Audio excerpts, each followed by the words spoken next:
So it's Paul Donovan reporting from Bewdley. It's pretty wet here again. The river is up high yet again, and the flood barriers are in place.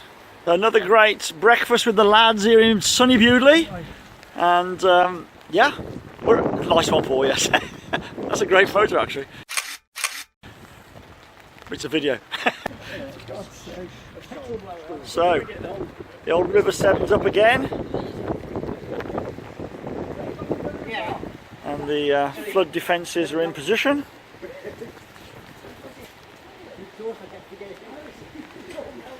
A lot of water in there.